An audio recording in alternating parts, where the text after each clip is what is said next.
And Thomas Greaves was the kind of man who followed the rules. Marcus Bell was the kind who didn't. Their lives collided one rainy night on I-75, and, by morning, one was in a hospital, the other in handcuffs. Within 72 hours, Thomas Greaves, a man with no criminal record, was nearly beaten to death in jail by inmates he'd never met. The official story was road rage, but what if it was something else? What if the real crime didn't happen on the highway? But behind bars? Title: Man arrested for alleged road rage incident, assaulted by inmates. He was a regular man driving home from work until one bad decision changed everything. On a rainy Thursday evening in mid-March, 38-year-old Thomas Greaves was arrested for what police called a violent road rage incident on I-75 near Atlanta. Witnesses claimed that Greaves, in a fit of anger, had run another driver off the road and attacked him with a tire iron.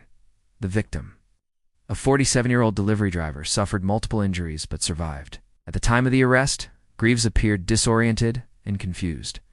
Officers noted he had no prior criminal history.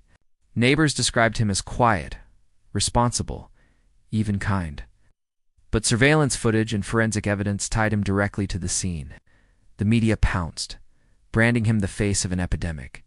Unchecked road rage turning everyday citizens into criminals. Greaves was held in Fulton County Jail, awaiting a preliminary hearing. That's when the story took a darker turn. Only 3 days after being booked, Greaves was found unconscious in his cell with severe injuries. He had been attacked during the night by 2 other inmates. One was serving time for armed robbery, the other for assault with a deadly weapon. Prison officials initially claimed it was a random act of violence, a consequence of overcrowding. But whispers from inside told a different story. Greaves wasn't just attacked, he was targeted. Started when a guard, anonymously speaking to a local reporter, hinted that Greaves had spoken too much. According to the source, Greaves had begun telling people inside the jail that he'd been framed, that he didn't remember anything about the road rage incident, that someone else had been in the car with him, that he was being followed days before the crash. Most inmates dismissed him. But some were interested, Greaves told a fellow prisoner, someone with ties to a local gang, that he thought the whole thing was staged. He even claimed the victim in the road rage incident had approached him days earlier, pretending to be a stranded motorist. Greaves believed it was a setup, possibly linked to a financial dispute involving his late brother, who died mysteriously just 6 months prior. That prisoner passed the story along. Then Greaves ended up in the infirmary, clinging to life.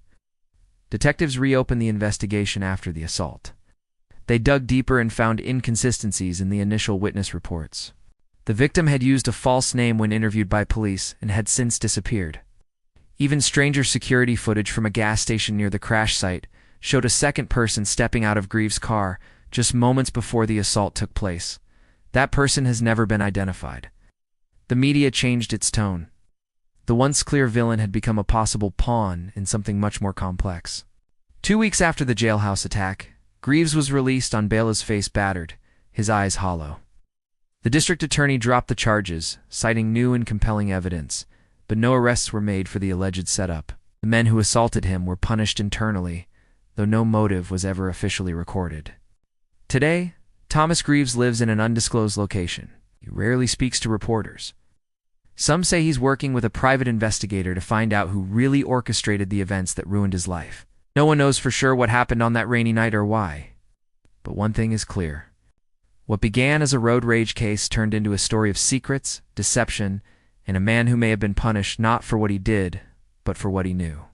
And that is the true crime story of man arrested for alleged road rage incident, assaulted by inmates.